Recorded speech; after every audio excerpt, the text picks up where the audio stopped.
ಈ ರೋಡಲ್ಲಿ C C road ಮಾಡಕ್ಕೆ ಸ್ಟಾರ್ಟ್ ಮಾಡಿದ್ರು ನಗರಸಭೆಯವರು. ಆದರೆ ಚಿತ್ರದುರ್ಗದಲ್ಲೇ ಫಸ್ಟ್ ಟೈಮು ನಾನೇ ಅದನ್ನು ಗಿಡಗಳು ನೆಡೋಕ್ಕೆ ಒಂಚೂರು ಜಾಗ ಮಾಡಿಕೊಡ್ಬೇಕು ಅಂತೇಳಿ ಈ ಟೈರ್ಗಳನ್ನೇ ಅಲ್ಲಿ ಎಲ್ಲಿ ಇದು ಗಿಡ ಹಾಕಬೇಕು ಅನ್ನೋ ಆ ಪೊಸಿಷನ್ಗೆ ನೋಡ್ಕೊಂಡು ನಾನು ಸಿಮೆಂಟಿಂದ ಇದು ಮಾಡ್ಕೊಂಡು ಟೈರ್ ಹಾಕಿದೆ. ಟೈರ್ ಹಾಕಿದ್ದು ನೋಡಿ ಅವ್ರು ನಗರಸಭೆಯವರು ಬಂದ್ಬಿಟ್ಟು ಕೊನೆಗೆ ಇದೇನಕ್ಕೆ ಮಾಡಿದ್ದೀರಾ ಅಂತ, ಗಿಡ ನೆಡೋಕ್ಕೆ ನೀವು ಮತ್ತೆ ನೆಕ್ಸ್ಟ್ ಗುಂಡಿ ಹೊಡಿಬೇಕು ಅಂದ್ರೆ ಆಗಲ್ಲ ಮೇಡಮ್ ಅಂತ ಅವ್ರನ್ನ ಖುಷಿಯಾಗಿ ಕೊನೆಗೆ ಎಲ್ಲಿ ರೋಡ್ ಮಾಡ್ತಿದ್ರು ಅಲ್ಲೆಲ್ಲ ಅವರೇ ಮತ್ತೆ ಹೊಸದಾಗಿ ಅವರೇ ಟೈರ್ಗಳು. ಎಲ್ರಿಗೂ ನಮಸ್ಕಾರ. ನಾವಿವತ್ತು ಕೋಟೆನಾಡು ಚಿತ್ರದುರ್ಗದಲ್ಲಿದ್ದೀವಿ. ಏನು ವಿಶೇಷ ಅಂತ ಹೇಳಿದ್ರೆ, ಚಿತ್ರದುರ್ಗ ನಿಮ್ಗೆಲ್ಲ ಗೊತ್ತಿರ್ಬೋದು, ಮಧ್ಯ ಕರ್ನಾಟಕದ ಒಂದು ಮುಖ್ಯವಾದ ನಗರ ಅಂತ ಹೇಳಿದ್ರೆ, ಇಲ್ಲಿ ಬೇಸಿಗೆ ಬಂತಂದ್ರೆ ಸುತ್ತಲೂ ಬೆಟ್ಟಗುಡ್ಡ, ಅಂದ್ರೆ ಬೇಸಿಗೆ ಅಂತ ಹೇಳಿದ್ರೆ ಧಗಧಗಿಸ್ತದೆ. ಇಂತಹ ಒಂದು ಕೋಟೆನಾಡಿನಲ್ಲಿ ಕೂಡ ಒಂದು ಹಚ್ಚ ಹಸಿರಿನ ಪರಿಸರ ಸ್ನೇಹಿ ಗ್ಯಾರೇಜ್ಗೆ ನಾವು ಬಂದಿದ್ದೀವಿ. ಆ ಒಂದು ಗ್ಯಾರೇಜ್ಗೆ ಹೋಗಿ ಆ ಒಂದು ಗ್ಯಾರೇಜ್ನ ಮಾಲೀಕರನ್ನ ಸಂದರ್ಶನ ಮಾಡ್ಲಿಕ್ಕೆ ನಾವಿವತ್ತು ಕೋಟೆನಾಡು ಚಿತ್ರದುರ್ಗಕ್ಕೆ ಬಂದಿದ್ದೀವಿ. ನಾವೇನ್ ನೋಡ್ತಾ ಇದೀವಿ, Shankar service work, Shankar auto works, auto garage ಅಲ್ಲಿ ಅಂದ್ರೆ ಕಾರ್ ಗ್ಯಾರೇಜ್ ಅಲ್ಲಿ ನಾವಿದೀವಿ. ಈ ಒಂದು ಕಾರ್ ಗ್ಯಾರೇಜು ಬಹಳ ವಿಶಿಷ್ಟ. ಅಂದ್ರೆ ವೇಸ್ಟ್ ಆಗಿರ್ತಕ್ಕಂಥ ವೇಸ್ಟ್ ಟೈರ್ಗಳಲ್ಲಿ ಗಿಡಗಳು ಬೆಳೆಸಿರೋದು, ಈ ರೀತಿ ಸಾಕಷ್ಟು ಅವ್ರನ್ನೇ ಸಂದರ್ಶನ ಮಾಡಕ್ಕೆ ನಮ್ಮ ಜೊತೆ ಈ ಒಂದು ಶಂಕರ್ ಆಟೋ ವರ್ಕ್ಸ್ ನ ಗ್ಯಾರೇಜ್ ನ ಮಾಲೀಕರಾಗಿರ್ತಕ್ಕಂಥ ನಮ್ಮ ಮಾಲೀಕರಿದ್ದಾರೆ. ಅಣ್ಣ ನಮಸ್ಕಾರ. ನಮ್ಮ ಕೃಷಿ ಮಾಧ್ಯಮ ಯೂಟ್ಯೂಬ್ ಚಾನೆಲ್ಗೆ ನಿಮ್ಗೆ ಸ್ವಾಗತ.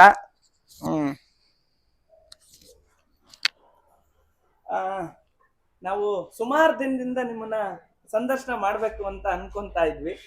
ಅಂದ್ರೆ ಎಲ್ಲರೂ ಕೂಡ ಗ್ಯಾರೇಜ್ಗಳು ಮಾಡಿರ್ತಾರೆ, ಅವ್ರವ್ರ ಕಾರ್ ರಿಪೇರಿ ಮಾಡ್ತಾರೆ, ಇನ್ನೊಂದ್ ಮಾಡ್ತಾರೆ ಎಲ್ಲ. ಆದ್ರೆ ಗ್ಯಾರೇಜ್ ಅಲ್ಲೂ ಕೂಡ ನೀವು ಪರಿಸರ ಕಾಳಜಿ ಒಂದು ತೋರಿಸಿದಿರಿ.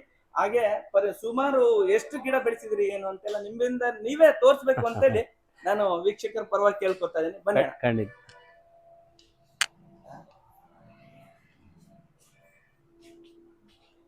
ನೋಡ್ತಾ ಇರ್ಬೋದು, ಇಲ್ಲಿಂದಾನೆ ಶುರು ಮಾಡೋಣ, ನಿಮ್ಮಿಂದಾನೆ ಶುರುವಾಗ್ಲಿ ಅಣ್ಣ. ಎಷ್ಟೆಲ್ಲಾ ವೆರೈಟಿ ಗಿಡಗಳು ಬೆಳೆಸಿದಿರಿ, ಜಾಗನ ಯುಟಿಲೈಸ್ ಮಾಡ್ಕೊಂಡಿದಿರಿ, ದಯವಿಟ್ಟು ತಿಳಿಸ್ಕೊಡಿ. ಸುಮಾರು ವೆರೈಟಿ ಇದೆ ಅಲ್ಲ, ದಾಸವಾಳ, ಗುಲಾಬಿ ಗಿಡಗಳು, ಶೋ ಗಿಡಗಳು, ನಮಗೆ ಬೇಕಾಗಿರೋ ಮನೆಗೆ ಬೇಕಾಗಿರೋದ ಕೆಲವೊಂದು ಊಟಕ್ಕೆ ಬೇಕಾಗಿರೋ ಪದಾರ್ಥಕ್ಕೆ ಬೇಕಾಗಿರೋ ಒಂದು ಗಿಡಗಳು ಇದಾವೆ. ಎಲ್ಲಾ ತರ ಗಿಡಗಳು ಆಲ್ಮೋಸ್ಟ್ ಒಂದು 200-250 ಗಿಡಗಳು ಇದೆ. 250ಕ್ಕೂ ಹೆಚ್ಚು ಗಿಡಗಳು ಇದೆ ಈ ಜಾಗದಲ್ಲಿ. ಅದ್ಭುತ. ಅಲ್ಲ, ಒಂದೊಂದು ತೋರ್ಸ್ಕೊಂತ ಹೋಗ್ಬೋದಾ? ಇದು ಮನಿ ಪ್ಲಾಂಟ್, ಇದು ಬೇರೆ ಬೇರೆ ವೆರೈಟಿ ಇದೆ. ಆಮೇಲೆ ಇದು ನಮ್ಮಲ್ಲಿ ಕೆಸ್ವಿನ್ ಎಲೆ ಅಂತ ಹೇಳ್ತೀವಿ ನಾವು. ಅಡಿಗೆ ಎಲ್ಲ ಇದ್ ಮಾಡ್ತೀವಿ ಇದರಲ್ಲಿ, ಅದು ಇದೆ. ಆಮೇಲೆ ಬಂದಾರ ಹೂವಿಂದಿದೆ, ಸ್ನೇಕ್ ಪ್ಲಾಂಟ್ ಇದೆ. ಮತ್ತೆ ಇನ್ನು ಸಾಕಷ್ಟು ಗಿಡಗಳು ಎಲ್ಲ ಅಲಂಕಾರಿಕ ಗಿಡಗಳು ಸ್ವಲ್ಪ ಜಾಸ್ತಿ ಇದೆ. ಸ್ವಲ್ಪ ಇದು ವಾತಾವರಣಕ್ಕೆ ಸ್ವಲ್ಪ ಗಿಡಗಳಿಗೆ ದಾಸವಾಳಕ್ಕೆಲ್ಲ ಹುಳ ಬಿದ್ದು ಸ್ವಲ್ಪ ಹಾಳಾಯ್ತು. ಆದ್ರೂ ಸ್ವಲ್ಪ ಅದ್ರಲ್ಲೂ ಉಳಿಸ್ಕೊಂಡಿದೀವಿ. ಆದ್ರೆ ಟೈರ್ಗಳಲ್ಲೇ ಈ ರೀತಿ ಇದು ಗಿಡ ಬೆಳೆಸಿದ್ರು ಇಲ್ಲಿ ನೋಡಿದೆ. ಅಂದ್ರೆ ಇದು ತೆಗೆದಾಕಿರ್ತಕ್ಕಂಥ ಟೈರ್ ಅಣ್ಣ? ಹೌದು, ಒಣಗೋಗಿ ಏನಕ್ಕೂ ಯೂಸ್ ಆಗಲ್ಲ ಟೈರ್. ಅಂತ ಟೈರ್ನ ಏನ್ ಮಾಡಿದೀವಿ, ಈಗ ಸುಮ್ನೆ ಬಿಸಾಕಿದ್ರೆ ಅದನ್ನ ತಗೊಂಡೋಗಿ ಸುಡೋದು ಮಾಡೋದು ಪರಿಸರಕ್ಕೆ ಹಾಳಾಗುತ್ತಲ್ಲ, ಆ ಒಂದ್ ಕಾರಣಕ್ಕೋಸ್ಕರ ಯಾಕೆ ಉಪಯೋಗಿಸ್ಬಾರ್ದು. ಅದ ಕೆಳಗಡೆ ಒಂದು ತೂತು ಹಾಕಿದೀನಿ, ತೂತು ಹಾಕಿ ಅದ್ರಲ್ಲೇ ಗಿಡ ನೆಟ್ಟಿದ್ದೀನಿ. ನೆಕ್ಸ್ಟ್ ಅದ್ರಲ್ಲಿ ಚೆನ್ನಾಗಿ ಯಾವ ತರ ಗಿಡ ಬೇಕಾದ್ರೂ ಹಾಕಿದ್ರು ಬರುತ್ತೆ. ಅಂದ್ರೆ ಸಣ್ಣ ಗಿಡಗಳು. ಅಂದ್ರೆ ಈಗ ನಮ್ದು 4 ವೀಲರ್ ಇರ್ತದೆ, ಟೈರ್ಗಳು ತೆಗಿಸಿ ಹಾಕ್ತಿವಿ, ಅಲ್ಲೇ ಬಿಟ್ಟು ಬಂದ್ಬಿಡ್ತೀವಿ. ಅದನ್ನು ಕೂಡ ತಂದು ಮನೇಲಿ ಯಾಕೆ ಮಾಡ್ಕೋಬಾರ್ದು? ಸೊಪ್ಪು ಎಲ್ಲ ಬೆಳಿಬಹುದು ಇದರಲ್ಲಿ? ಬೆಳಿಬಹುದು. ಆಲ್ಮೋಸ್ಟ್ ಕೊತ್ತಂಬರಿ ಇಂಥವೆಲ್ಲ ಸಣ್ಣ ಎಲೆ ಗಿಡಗಳು ಏನ್ ಬೇಕಾದ್ರೂ ಅದನ್ನ ಬೆಳಿಬಹುದು. ಮನೆಗೆ ಬೇಕಾಗಿರೋ ತರಕಾರಿ ಸೊಪ್ಪನ್ನು ಬೆಳ್ಕೋಬಹುದು. ಮತ್ತೆ ಅದ್ರ ಜೊತೆಗೆ ಪೇರ್ಲೆ ಗಿಡ ಒಂದು ಬೆಳೆಸಿದೀನಿ. ಇದ್ ಕಡೆ ಕಾಯಿ ರಾಜ್. ನೋಡ್ತಾ ಇರ್ಬೋದು, ಒಂದು ದೊಡ್ಡ ಆಯಿಲ್ ಡ್ರಮ್. ಇದು ಆಯಿಲ್, ಅದ್ರಲ್ಲೇ ಏನ್ ಸೀದೆ ಪೇರ್ಲೆ ಗಿಡ ಅಂತೀವಲ್ಲ, ಬುಕ್ಕೆಣ್ಣು ಅಂತೀವಿ ನಾವು. ನೋಡ್ರಿ ಬಿಟ್ಟಿದೆ. ನಾವು ಇಲ್ಲಿ ಆಲ್ಮೋಸ್ಟ್ ಆ ಸಣ್ಣ ಗಿಡದಲ್ಲಿ ಏನಿಲ್ಲ ಅಂದ್ರೆ ಒಂದು 50-60 ಹಣ್ಣು ತಿಂದಿದೀವಿ ಆಲ್ರೆಡಿ. 50-60 ಹಣ್ಣು? ಇದು ಆಪಲ್ ರಾಯಬೋರೆ. ಇದು ಆಗ್ಲಿ, ಇದ್ರಲ್ಲೂ ಅಷ್ಟೇ. ಆಪಲ್ ರಾಯಬೋರೆ ಇದು ಚೆನ್ನಾಗಿ ಮೊನ್ನೆ ಈಗ ಒಂದು ತಿಂಗಳ ಕೆಳಗಡೆ ಏನಿಲ್ಲ ಅಂದ್ರೆ ಒಂದು 200 ಹಣ್ಣು ಬಿಟ್ಟಿತ್ತು. ಈ ಗಿಡ 200 ಹಣ್ಣು? ಈಗ ಮೊನ್ನೆ ಎಲ್ಲ ಕ್ರಾಪ್ ಕಟ್ ಮಾಡಿದೀನಿ, ಎಲ್ಲ ಕಟಿಂಗ್ಸ್ ಮಾಡಿ ಈಗ ಮತ್ತೆ ಚಿಗುರ್ತಾ ಇದೆ, ಮತ್ತೆ ಹೂ ಆಗ್ತಾ ಇದೆ ಆಲ್ರೆಡಿ. ಅದಕ್ಕೆ ಸೀಸನ್ ಅಂತ ಏನೋ ಗೊತ್ತಿಲ್ಲ ನನಗೆ. ನಾನು ಕಟ್ ಮಾಡಿದಾಗೆಲ್ಲ ಚಿಗುರುತ್ತೆ ಮತ್ತೆ ಹಣ್ಣು ಕೊಡುತ್ತೆ. ಇದು ಹೂವಿಗೆ ನಮಗೆ ಗ್ಯಾರೇಜಿಗೇನು ದೇವ್ರ ಪೂಜೆಗೆ ಯಾವ ಹೂ ತೊಂದರೆ ಇಲ್ಲ. ನಮಗೆ ಬಿಡೋ ಗಿಡದಲ್ಲೇ ಹೂಗಳಿದೆ ಬೇಕಾದಷ್ಟು. ಮತ್ತೆ ಮೇಲೆ ದಾಸವಾಳಗಳು ಸ್ವಲ್ಪ ಇದೆ, ಅದು ಸ್ವಲ್ಪ ಹುಳ ಬಿದ್ದೆಲ್ಲ ಒಂದಷ್ಟು ಹಾಳಾಯ್ತು. ಈಗ ಸದ್ಯಕ್ಕೆ ಒಂಚೂರು ಹೊಸದಾಗಿ ಇನ್ನು ಮತ್ತೆ ಮಾಡ್ಬೇಕು, ಈಗ ಸ್ವಲ್ಪ ಬೇಸಿಗೆ ಕಳೀಲಿ ಅಂತ. ಈ ಗಿಡಗಳೆಲ್ಲ ತೋರಿಸ್ಬೋದಣ್ಣ ಒಂದೊಂದೇ?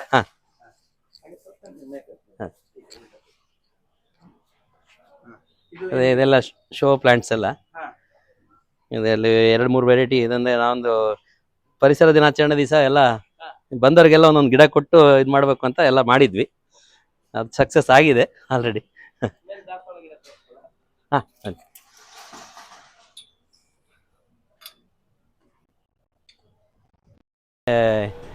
ನಮ್ಮ ಊರ ಕಡೆ ಮಲ್ಲಿಗೆ ಗಿಡ, ಇದು ಊರು ಮಲ್ಲಿಗೆ ಗಿಡ. ಇದು ಚೆನ್ನಾಗಿ ಬಿಡ್ತಾ ಇದೆ. ನಮ್ಮ ಊರ್ ಸೈಡ್ನಲ್ಲಿ ಮಾತ್ರ, ಈ ಸೈಡ್ ಎಲ್ಲೂ ಕಾಣಲ್ಲ ಆ ಥರದ ಗಿಡ. ನಾವು ಇಲ್ಲಿ ತಂದು ಹಾಕೊಂಡಿದ್ದೀನಿ.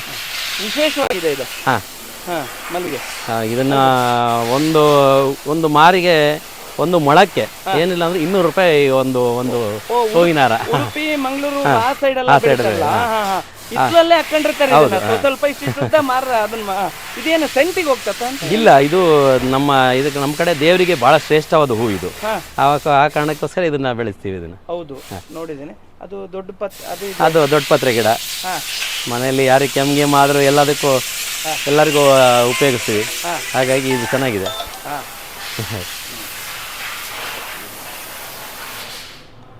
ಇದು ಈ ಬಿಸಿಲಿಗೆ ಉಳಕ್ಕೋಸ್ಕರ ದಾಸವಾಳ ನನ್ನಲ್ಲಿ 65 ವೆರೈಟಿ ದಾಸವಾಳ ಇತ್ತು.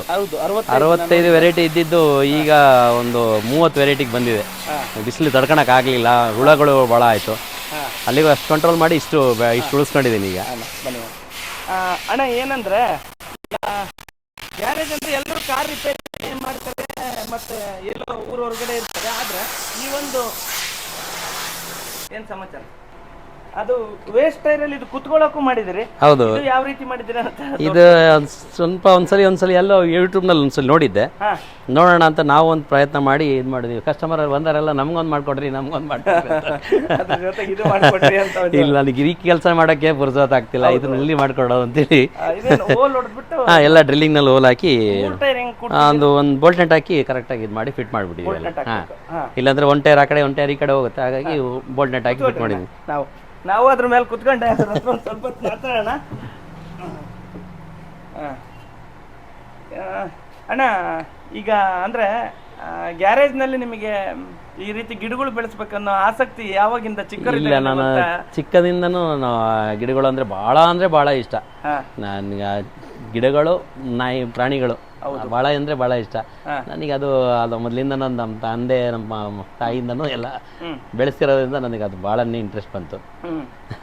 ಹಾಗಾಗಿ ಈಗ ಎಲ್ಲಿ ಬೇಸಿಗೆಯಲ್ಲಿ ಯಾರು ಎಲ್ಲೂ ಕುತ್ಕೊಳಕ್ಕಾಗಲ್ಲ. ನನ್ ಗ್ಯಾರೇಜ್ ನಲ್ಲಿ ಬನ್ನಿ, AC ರೂಮ್ ನಲ್ಲಿ ಕುತ್ಕೊಂಡಂಗಾಗತ್ತೆ. ಹೌದು, ನಾವೀಗ ನೋಡಿದ್ರಲ್ಲ, ಇರಕ್ಕೆ ಆಗಲ್ಲ ಈ ಶೀಟ್ ಅಲ್ಲಿ. ಸುತ್ತ ಗಿಡ ಇರೋದಕ್ಕೆ ಬಹಳ ತಂಪಿದೆ. ಇದೊಂದು 2 ಮರ ನಾವು ಈ ಗ್ಯಾರೇಜ್ ಸ್ಟಾರ್ಟ್ ಮಾಡಿದಾಗ 2 ಮರ ಫಾರೆಸ್ಟ್ ಆಫೀಸಿಂದ ಅವ್ರು ಬಹಳ ಒತ್ತಾಯ ಮಾಡಿ 2 ಎಡೆ ಎತ್ಕೊಂಡ್ಬಂದ್ವಿ, ಕೊಡಲ್ಲ ಅಂತ. ಕೊನೆಗೆ ಎತ್ಕೊಂಡ್ಬಂದು ಅದನ್ನ ಒಂದಷ್ಟು ದೂರದಲ್ಲಿ ನೀರಿನ ವ್ಯವಸ್ಥೆ ಇರಲಿಲ್ಲ. ಎದುರುಗಡೆ ಒಂದು ಹೋಟ್ಲ್ ಇತ್ತು, ಹೈವೇ ದಾಟಿ ಹೋಗಿ 50 ಲೀಟರ್ ಕ್ಯಾನಲ್ ತಂದು ಬೆಳೆಸಿದ್ವಿ. ಈಗ ನಮಗೆ ಅದು ಬಹಳ ನಮಗೆ ಸುಖ ಕೊಡ್ತಾ ಇದೆ. ಯಾರಿಗೂ ಇಷ್ಟು ತಂಪಿಲ್ಲ, ಯಾರಿಗೂ ಇಷ್ಟು ಇದ್ ಬಿಡಲ್ಲ, ಅಷ್ಟು ತಂಪಾಗಿದೆ. ಕೆಲಸ ಆರಾಮಾಗಿ ಮಾಡ್ತೀವಿ. ಇದಾದ ನಂತರ ನೀವು ಅಂದ್ರೆ ರಸ್ತೆ ಬದಿ ಫುಟ್ಪಾತ್ ಅಲ್ಲಿ ಕೂಡ ನೀವು ಓಲ್ ಮಾಡಿ ಮರಗಳು ಹಾಕಿದ್ರಿ ನಿಮ್ ಸುತ್ತಮುತ್ತ. ಹೌದು, ನಾನು ಈ ರೋಡಲ್ಲಿ ಸಿಸಿ ರೋಡ್ ಮಾಡಕ್ ಸ್ಟಾರ್ಟ್ ಮಾಡಿದೆ, ನಗರಸಭೆಯವರು. ಆದ್ರೆ ಚಿತ್ರದುರ್ಗದಲ್ಲೇ ಫಸ್ಟ್ ಟೈಮು ನಾನೇ ಅದನ್ನ ಗಿಡಗಳು ನೆಡಕ್ಕೆ ಒಂಚೂರು ಜಾಗ ಮಾಡ್ಕೊಡ್ಬೇಕು ಅಂತೇಳಿ ಈ ಟೈರ್ಗಳನ್ನೇ ಅಲ್ಲಿ ಎಲ್ಲಿ ಇದು ಗಿಡ ಹಾಕ್ಬೇಕು ಅನ್ನೋ ಆ ಪೊಸಿಷನ್ಗೆ ನೋಡ್ಕೊಂಡು ನಾನು ಸಿಮೆಂಟ್ ಇಂದ ಇದು ಮಾಡ್ಕೊಂಡು ಟೈರ್ ಹಾಕಿದೆ.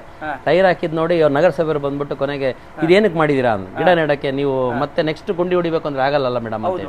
ಅವ್ರನ್ನ ಖುಷಿಯಾಗಿ ಕೊನೆಗೆ ಎಲ್ಲಿ ರೋಡ್ ಮಾಡ್ತಿದ್ರು ಅಲ್ಲೆಲ್ಲ ಅವರೇ ಮತ್ತೆ ಹೊಸದಾಗಿ ಅವರೇ ಟೈರ್ಗಳು ಇಸ್ಕೊಂಡೋಗಿ ಹಾಕಿದ್ರು. ಕೊನೆಗೆ ಬಾಕ್ಸ್ ಮಾಡಿದ್ರು, ಅದೆಲ್ಲ ಅವರೇ ಇದು ಮಾಡಿದ್ರು. ನಮ್ಮಿಂದ ಅವ್ರಿಗೊಂದು ಇದು ಸಿಕ್ತು. ಇಡೀ ಕಾಂಕ್ರೀಟ್ ಸಿಸಿ ರಸ್ತೆಗಳದು ಅಲ್ಲೆಲ್ಲ ಗಿಡಗಳು ನೆಡೋ ಅಂತ ಒಂದು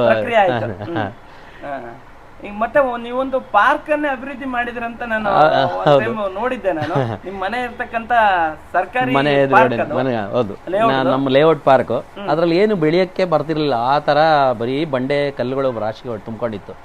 ನಾನು ನನ್ನ ಮನೆ ಎಲ್ಲ ರೆಡಿ ಮಾಡ್ಬೇಕಾದ್ರೆ JCB ತರಿಸಿ ಎಲ್ಲ ಪೂರ್ತಿ ಕ್ಲೀನ್ ಮಾಡಿಸಿದೆ. ಕ್ಲೀನ್ ಮಾಡಿಸಿ ಪಾರ್ಕ್ ಫುಲ್ ಏನು ತಗ್ಗು ಗುಂಡಿ ಎಲ್ಲ ಇತ್ತು. ಅದ್ರಲ್ಲಿ ಕಲ್ಲುಗಳು ಬರೀ ಬೋರ್ಡರ್ಸ್ ಕಲ್ಲುಗಳು, ದೊಡ್ಡ ದೊಡ್ಡ ಸೈಜ್ ಕಲ್ಲುಗಳು. ಕೊನೆಗೆ ಅದನ್ನ JCB ಎಲ್ಲ ತೆಗ್ಸಿ ನನಗೆ ಎಲ್ಲೆಲ್ಲಿ ಮಣ್ಣಿದೆ ಆ ಜಾಗದಲ್ಲೆಲ್ಲ ಗುಂಡಿ ತೆಗೆಸ್ಬಿಟ್ಟು ಒಂದು ಹಣ್ಣಿನ ಗಿಡ, ಒಂದು ಹೂವಿನ ಗಿಡ ನೆಟ್ಟಿದ್ದೀನಿ. ಈಗ ಸುಮಾರು ಒಂದು 40 ವೆರೈಟಿ ಹಣ್ಣಿನ ಗಿಡ ನೆಟ್ಟಿದ್ದೀನಿ. ಅದರಲ್ಲಿ ಈಗ ಒಂದು 4-5 ವೆರೈಟಿ ಹಣ್ಣು ಬಿಡ್ತಾ ಇದೆ.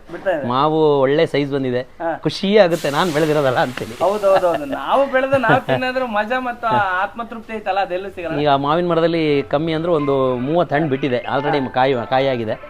ಅದು ಯುಗಾದಿ ಹಬ್ಬಕ್ಕೆ ಈ ಸಲ ಫಸ್ಟ್ ಹಣ್ಣು, ಮೊದಲನೇ ಹಣ್ಣು ಯುಗಾದಿ ಹಬ್ಬಕ್ಕೆ. ಅದು ನೋಡಿ, ಸಾರ್ವಜನಿಕ ಪಾರ್ಕ್ ಅಲ್ಲಿ ಅಂದ್ರೆ ಇವತ್ತು ನಮ್ಮ ಮನೆಗಳ ಹತ್ರ ನಾವೇ ಬೆಳ್ಕೊಂಡಕ್ಕೆ ನಾವು ಹಿಂದೆ ಮುಂದೆ ನೋಡ್ತೀವಿ, ಮಾರುಕಟ್ಟೆಗಳಿಂದ ತರ್ತೀವಿ.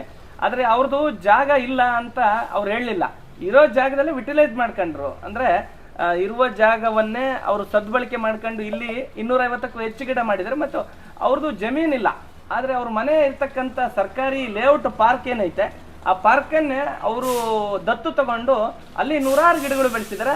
ಅದನ್ನು ಒಂದು ದಿನ ನಾವು ಇಂಟ್ರೂ ಮಾಡ್ತೀವಿ, ಆ ಮಾವಿನಕಾಯಿ ನಾವು ಕೂಡ ತಿಂದು ಬರ್ತೀವಿ ಅಣ್ಣ. ಮತ್ತೆ ಈ ಮರ ಗಿಡ ಎಲ್ಲ ಕಡಿತಾ ಇದ್ದಾರೆ, ಅಂದ್ರೆ ಅಗಲೀಕರಣಕ್ಕೆ ಕಡಿತಾರೆ, ಮತ್ತೆ KEB ಲೈನ್ ಅವ್ರು ಕಡಿತಾರೆ. ಇದಕ್ಕೆಲ್ಲ ನೀವು ಏನ್ ಹೇಳ್ತೀರಿ? ಪರಿಸರ ಪ್ರಿಯರಾಗಿ ಬಹಳ ತಪ್ಪು ಮಾಡ್ತಿದ್ದಾರೆ. ಮುಂದಿನ ಜನತೆ ನನ್ನ ಮಕ್ಕಳು ಇಷ್ಟು ನೆರಳು ನೋಡ್ತಾರೋ ಇಲ್ಲ ಗೊತ್ತಿಲ್ಲ. ಈಗಿನ ಇದನ್ನ ಅನಾವಶ್ಯಕವಾಗಿ ಆ ಮರ ಉಳಿಸ್ಬೇಕು ಅನ್ನೋ ಒಂದು ಪರಿಜ್ಞಾನನೂ ಯಾರಿಗೂ ಇಲ್ಲ ಅವರಿಗೆ. ಸುಮ್ಮನೆ ಯಾವನೋ ಬೆಳೆಸ್ತಾನೆ, ಇನ್ನೂ ಕಡಿತಾನೆ, ಈ ತರ ಮಾಡ್ತಿದ್ದಾರೆ. ಅದನ್ನೊಂಚೂರು ಅವಾಯ್ಡ್ ಮಾಡಲೇಬೇಕು. ಜನಗಳಿಗೆ ಸ್ವಲ್ಪ ಮನೆ ಮುಂದೆ ಇರೋ ಗಿಡಗಳನ್ನ ತಾವೇ ಬೆಳೆಸ್ಕೊಂಡು ತಾವು ಉಳಿಸ್ಕೊಂಡ್ರೆ ಮುಂದಿನ ಇದನ್ನ ಪೀಳಿಗೆಗೆ ಒಳ್ಳೇದಾಗುತ್ತೆ. ಇಲ್ಲಾಂದ್ರೆ ಮುಂದಿನ ಪೀಳಿಗೆಗೆ ಆಕ್ಸಿಜನ್ ಸಿಗುತ್ತೆ ಅನ್ನೋದು ಗ್ಯಾರಂಟಿ ಇಲ್ಲ. ಹೌದು, ಎಷ್ಟೆಷ್ಟು ರೇಟು ಅಂತೇಳಿ ಮರ ಎಷ್ಟು ಸಾವಿರಾರು ಟನ್ ಆಕ್ಸಿಜನ್ ಕೊಡುತ್ತೆ, ನಿಜ, ಖಂಡಿತ ಬೆಲೆ ಕಟ್ಲಿಕ್ಕೆ ಆಗಲ್ಲ. ಈಗ ನಾವು ಸುಮಾರು ಜನಕ್ಕೆ ನಾವಿಲ್ಲಿ ಮೆದಳಿ ರೋಡಲ್ಲೆಲ್ಲ ನಾವೆಲ್ಲ ಕ್ಲೀನ್ ಮಾಡಿಸಿ ಇದೆಲ್ಲ ಎಲ್ಲರೂ ಸೇರ್ಕೊಂಡು ಮಾಡಿಸಿದ್ವಿ. ಗಿಡಗಳೆಲ್ಲ ಚೆನ್ನಾಗಿದೆ ಮೆದಳಿ ರೋಡಲ್ಲಿ, ನಾವು ಇರೋ ಲೇಔಟ್ ರೋಡಲ್ಲೆಲ್ಲ. ಈಗ ನಾವು ಸ್ವಲ್ಪ ಮಾಡ್ತಿರೋದು ನೋಡಿದ್ರೆ ಅಕ್ಕಪಕ್ಕದವ್ರು ಸ್ವಲ್ಪ ಅವರು ಗಿಡಗಳು ಬೆಳೆಸೋದು ಮಾಡ್ತಾ ಇದಾರೆ. ಈಗ ಅದೊಂದು ಖುಷಿ ಆಗುತ್ತೆ. ನನ್ನ ಮನೆಯಲ್ಲಾದ್ರೂ ಮೇಲ್ಗಡೆ ಟೆರೆಸ್ ಗಾರ್ಡನ್ ಎಲ್ಲ ಮಾಡ್ಕೊಂಡಿದ್ದೀನಿ. ಮನೆಯಲ್ಲೂ ಚೆನ್ನಾಗಿ ಅಲ್ಲೂ ಅಷ್ಟೇ ಹೂವಿನ ಗಿಡಗಳು, ನಮಗೆ ಬೇಕಾಗಿರೋಂಥ ಅಲಂಕಾರಿಕ ಗಿಡಗಳು. ಮೇಲೆ 2 ಪೇರ್ಲೆ ಗಿಡನೂ ಹಾಕಿದ್ದೀನಿ. ಈಗ ಒಂದು ದೊಡ್ಡದು ತಂದಿಟ್ಟಿದ್ದೀನಿ, ದೊಡ್ಡ ಪಾಟಲ್ಲಿ ಹಾಕಿಟ್ಟಿದ್ದೀನಿ. ಈಗ ಇನ್ನು ಮಂಗಗಳು ಸ್ವಲ್ಪ ಕಾಟ ಜಾಸ್ತಿ ಆಗ್ತಿದೆ. ಆ ಮಂಗಗಳನ್ನೋಕ್ಕಿಂತ ಈ ನಮ್ಮ ಮರಿ ಮಂಗಗಳಿದಾವಲ್ಲ ಮನುಷ್ಯರು, ಅವ್ರದ್ದು ಕಾಟ ಜಾಸ್ತಿ ಆಗಿದೆ. ಅದು ಈ ವಿಕೃತ ಮನಸ್ಥಿತಿಗಳಿಗೆ ಯಾರೇನು ಮಾಡಕ್ಕಾಗಲ್ಲ. ಬೆಳೆಯೋದಕ್ಕೆ ಒಂದು ತೊಟ್ಟು ನೀರು ಯಾರೋ ಹಾಕಲ್ಲ, ಆದ್ರೆ ಕಿತ್ಕೊಂಡು ಹೋಗಕ್ಕೆ ಎಲೆನ ಮುರಿಯೋದು, ಹಣ್ಣು ಕೀಳೋದು, ಇಂಥವೆಲ್ಲ ಮಾಡ್ತಾರೆ. ಒಂದ್ ಸ್ವಲ್ಪ ಮನ್ಸಿಗೆ ಬೇಜಾರಾಗುತ್ತೆ. ಅದಂತೂ ಅದೇ ಆಗುತ್ತೆ, ಕಷ್ಟಪಟ್ಟು ಬೆಳೆಸಿರ್ತೀರಿ, ಆ ಟೈಮಲ್ಲಿ ಆಗುತ್ತೆ. ಮುಂದಿನ ವಿಡಿಯೋದಲ್ಲಿ ಎಪಿಸೋಡ್ ಅಲ್ಲಿ ಆ ಪಾರ್ಕು ಮತ್ತು ನಿಮ್ಮ ಮನೆ ಮೇಲೆ ಇರ್ತಕ್ಕಂಥ ಗಿಡಗಳು ನೀವು ದಯವಿಟ್ಟು ನಮಗೆ ಸಂದರ್ಶನ ಕೊಡ್ಬೇಕಣ್ಣ. ಇಷ್ಟೊತ್ತು ಕೂಡ ನಮ್ಮ ಪ್ರದೀಪ್ ಅಣ್ಣವರು ಶಂಕರ್ ಆಟೋ ವರ್ಕ್ಸ್ ಕಾರ್ ಗ್ಯಾರೇಜಿನ ಮಾಲೀಕರು ಆಗಿರ್ತಕ್ಕಂಥ ಪ್ರದೀಪ್ ಅಣ್ಣವರು ಸುಮಾರು 3 ದಶಕಗಳಿಂದ ಇಲ್ಲಿ ಚಿತ್ರದುರ್ಗ ಭಾಗದಲ್ಲಿ ಎಲ್ರಿಗೂ ಗೊತ್ತು. ಇವರ ಬ್ರದರ್ಸ್ ಅಂತ ಹೇಳಿದ್ರೆ ತುಂಬಾ ಒಂದು ಬಹಳ ಶಿಸ್ತಿನ ಫ್ಯಾಮಿಲಿ. ಇವರು ಏನೇ ಮಾಡಿದ್ರು ಅಚ್ಚುಕಟ್ಟಾಗಿ ಮಾಡ್ತಾರೆ. ಇವರು ಕಾರು ರಿಪೇರಿ ಇರ್ಬೋದು, ಸಮಯ ತಗೋತಾರೆ, ಬಟ್ ಅವರು ಬಹಳ ಅಚ್ಚುಕಟ್ಟಾಗಿ ರಿಪೇರಿ ಮಾಡ್ತಾರೆ. ಇಷ್ಟು ದಿನ ಆಗ್ತದೆ ಅಂತ ಹೇಳ್ತಾರೆ. ಅದ್ರ ಜೊತೆಗೆ ಈ ಪರಿಸರ ಕಾಳಜಿ ಮರೆದಿರ್ತಕ್ಕಂಥದ್ದು ಮತ್ತಷ್ಟು ಖುಷಿಯಾದ ವಿಚಾರ. ನಾವು ಸಾಕಷ್ಟು ಗ್ಯಾರೇಜ್ಗಳು ನೋಡ್ತೀವಿ, ಶೋರೂಮ್ಗಳು ನೋಡ್ತೀವಿ, ಆದರೆ ಗ್ಯಾರೇಜಲ್ಲೇ ಸದ್ಬಳಕೆ ಮಾಡ್ಕೊಂಡು ಜಾಗವನ್ನು 250ಕ್ಕೂ ಹೆಚ್ಚು ಗಿಡಗಳು ಹಾಕಿರ್ತಕ್ಕಂಥ ಪ್ರದೀಪ್ ಅಣ್ಣವರು ನಮ್ಮ ಕೃಷಿ ಮಾಧ್ಯಮಕ್ಕೆ ಚಾನಲ್ಗೆ ಸಂದರ್ಶನ ಇಷ್ಟೊತ್ತು ಕೊಟ್ಟರು. ಧನ್ಯವಾದಗಳಣ್ಣ. ನಿಮ್ಮ ಸಹಕಾರ, ನಿಮ್ಮ ಪ್ರೀತಿ ಎಲ್ಲರೂ ನಮ್ಮ ಮೇಲೆ ಇರಲಿ ಅಂತ. ನಮಸ್ಕಾರ. ಖಂಡಿತ.